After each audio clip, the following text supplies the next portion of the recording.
Na kombo ya tata mwana pe tata molimo centre tolandi bate na biso ya mokolo ya lelo ezali mokolo monene mpo na biso tole communion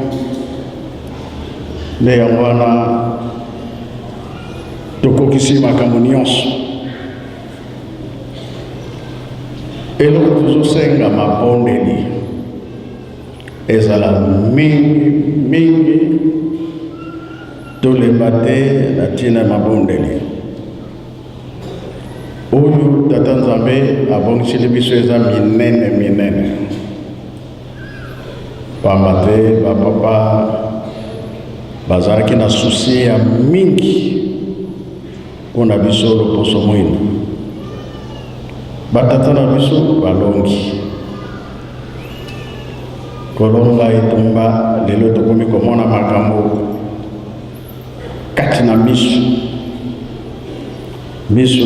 na biso ozali komona matoi ezali koyoka mpe matei mpe eza kolandana te yango wana tosimba kaka likambo wana bango balobaki ete tozali bana ya mapamboli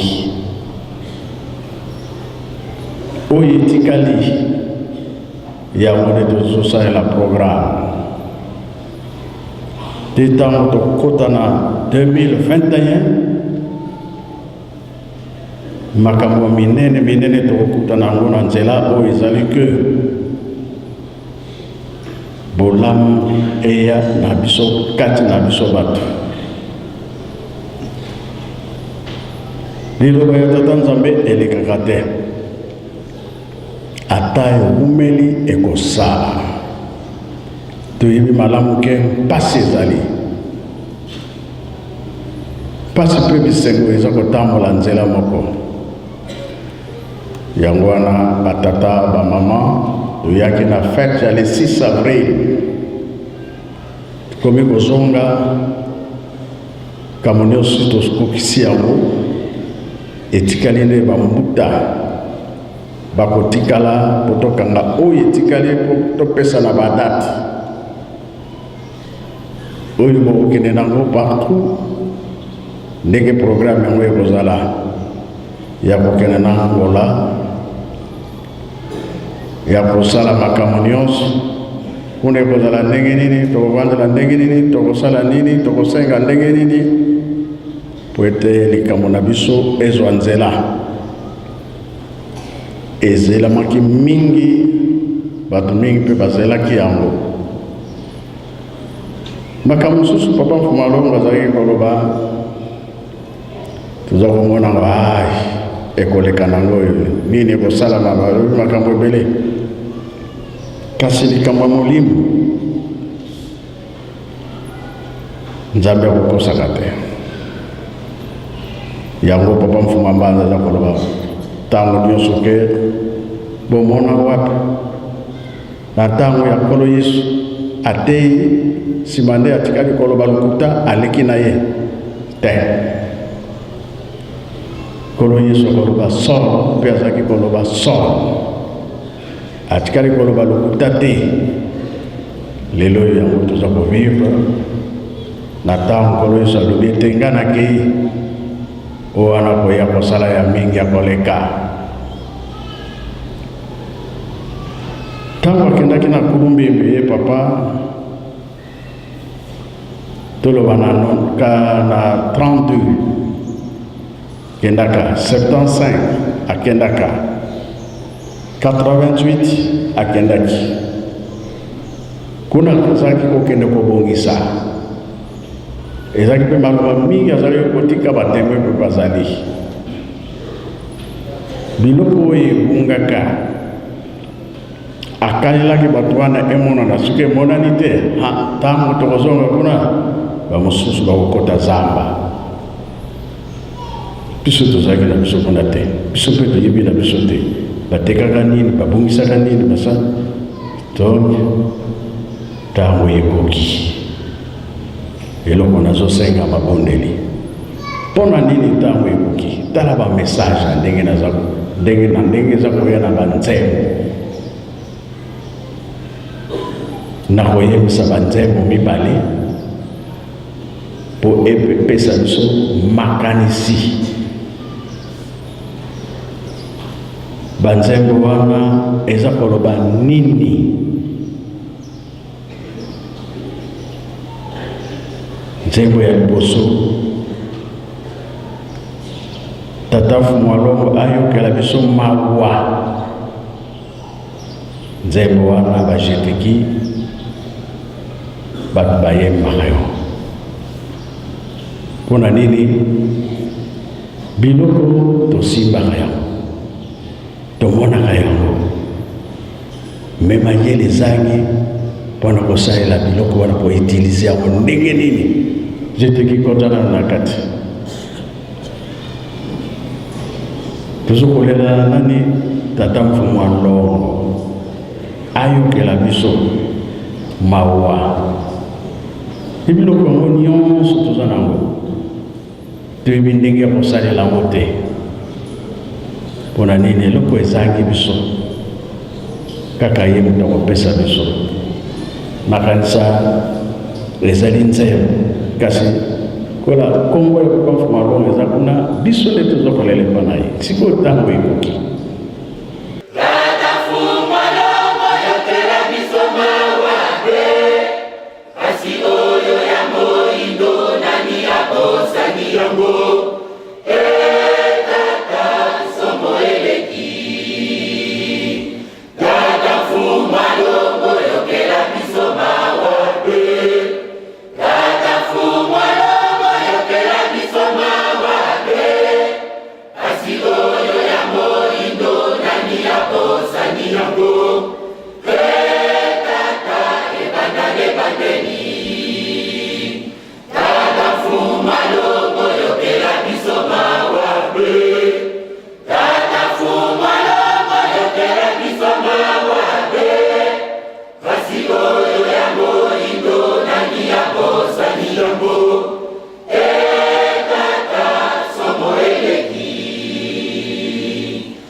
Biso biloko ya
Metango yo kozwa mayele wana koloba te ke ngai moko loba Nzambe.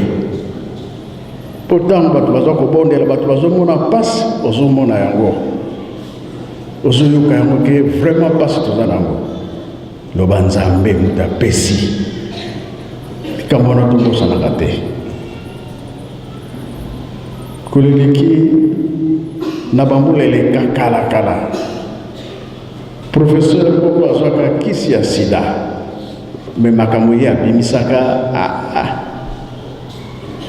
zaki malamu te. Mbala moko mpe esalaka nango te. Eloko wana ebungi nango kaka ye mutu mpe akufa na ye, pamba te abosani Nzambe mutu apesaka, Nzambe mutu abongisaka makambo. Mwana Afrika lelo toza kolela ampasi pango bakokanga motema te bakofongola ndenge mateye euti koleka awa. Nakende kozwela bino eloko wana papa kenda wi ye alobi na bonzoto oyo te, saki na ye ezali kasi tika nakende kozwa eloko wana. Eloko wana etambola na Europe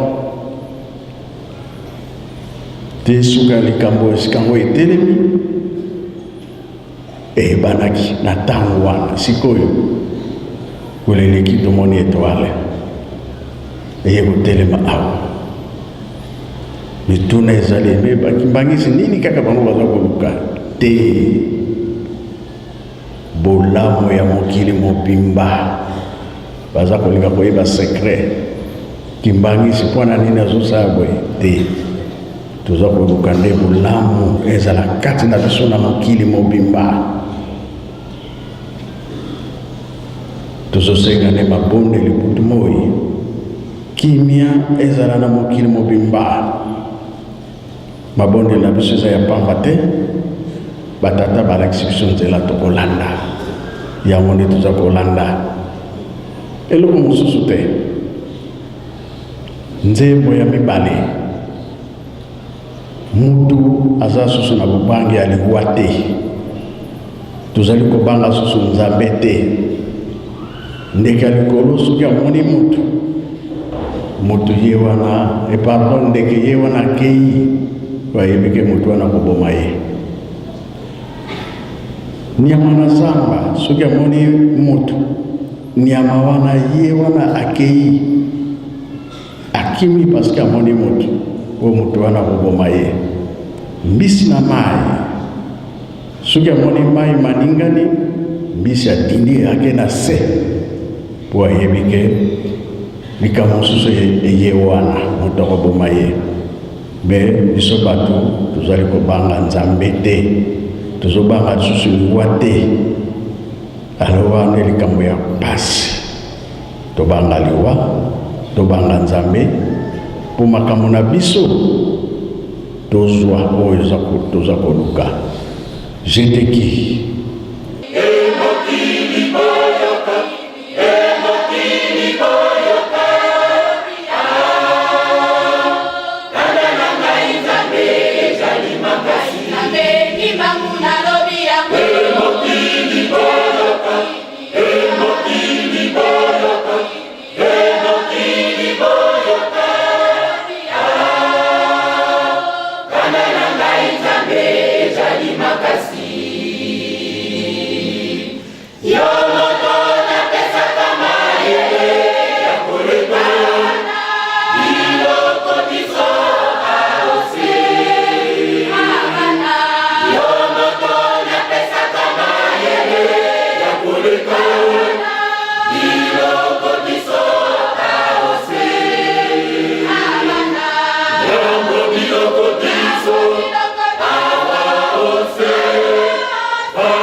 Merci Jedeki. Nzembo alakisi makambo nyonso. Yango toza kolobete ata oza yo moko kanisa. Nzambe asalaki bato mibale, Adam et Eve. Yalobi Adam oza mokonzi ya biloko nyonso. Na yo mutu nde napesi mayele ya koleka, mayele ya kokanisa mpe kosala biloko nyonso eza na mokili. Yo nde mokonzi nango, dirige na biloko bakombo ye moko apesaka, ezala banyama, ezala bambisi, ezala bandeke. Adam apesi kombo eloko moko moko na pouvoir ya Tata Nzambe, dirige toye kobunga nzela. Tango kobungi nzela ye mpe Tata Nzambe atiki biso te, atindi mwana na ye nkolo Yesu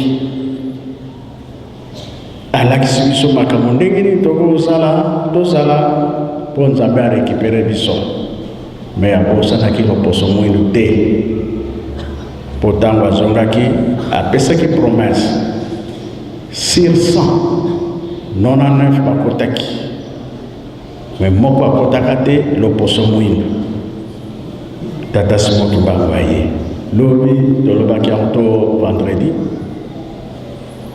Bana Israel babimaka le 6 avril ezalaka mercredi.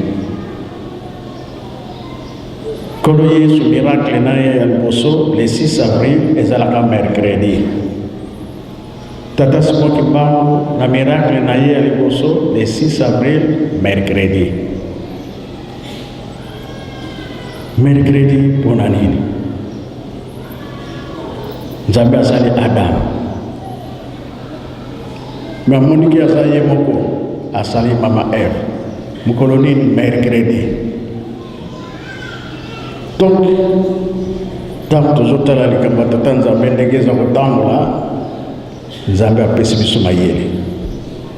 Mais mayele wana epungi mpona nini? Tobosani Nzambe. Tango bosani tata Nzambe, Nzambe atie biso mokongo. Sikoyo komili biso fotuluka ye azali wapi? Ndema te eleki lelo. Bango bazo kokende balobi botongela biso kaka Yerusalemi. Tala batata representant baza koya mbangu. Bandimi mpe bazosala kosala na bango mbangu botokokisa bilaka. Yango na moni toye mingi mosala esalami esengo na biso nde yango wana. Malgré bisika tovandi makambo ezokozanga te. Bitumba koswana kofingana ezali nano mingi. Bikisa molimo na yo. Nzambe apesi biso mayele ya kososola, ya koyeba, ya kosala. Nyama aza na mayele te, mbisi yango aza na mayele te, ndeke mpe aza na mayele te, kasi ayebi ke liwa ezalaka. Banda kokweya lisumu ya Adamu e Eve, biloko nyonso ezwi mayele kimi. Mesiko balobi babele ya sika totonga, ya kala nde kulumbimbi, ya sika nde oyo tozali kotonga Yerusalemi ya sika. Zala fier kola sosole oyebi nzela toyoki banzembo ta ozali yo moko kanisa banzembo mibale wana. Mayele toza nango yango tokolaka tata Nzambe.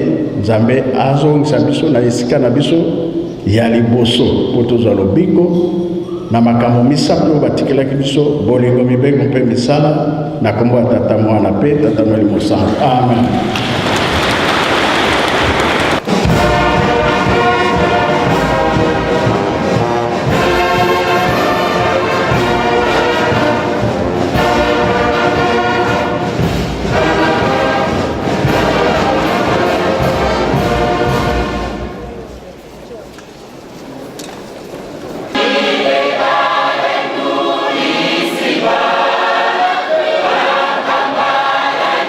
Jerusalem.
tukubikiji imomo kwa mnatanga mnakumbwa sehemu mwana vile dibundu ya fumichiso Kristo mza kwangu mwani tata Simoni Kimau dibundu ku province ya Kabinda Angola Papa Simon Kimau Kiangani Papa Simon Kimau Kiangani Papa Simon Kimau Kiangani nkango kukabinda besi dibundu ya bakodo dibundu isiafo minkwikizi ya balembo kwikila tukabana wikila mnansi ya bana bawaso bafanga mutsi ya Kabinda batate ya bamamba ndumba ya matoko ya minyanya ya nsua tulombele betu bawaso no mudinga yumosi mufaki mboloko tata Simon Kimbangu tubambula moyo bambula moyo beto bantu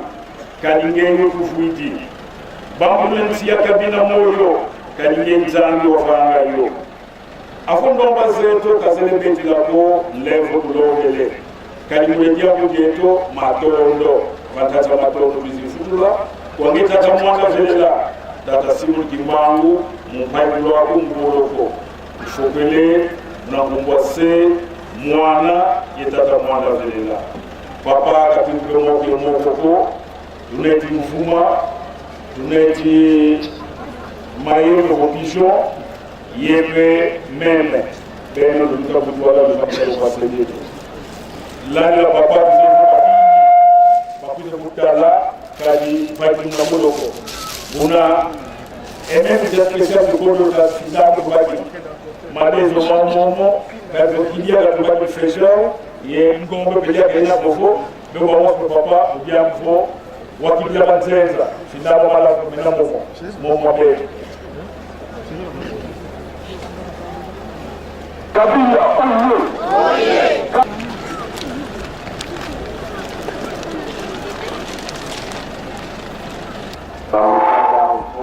bien comboté confinement. Tu fais au Kibé, hein? Merci. Oui, d'accord. Allô. Voilà, ce sont nos frères et sœurs provenant de l'Angola, dans la province de Kabinda. Ils ont dû à traverser un bouquet de fleurs.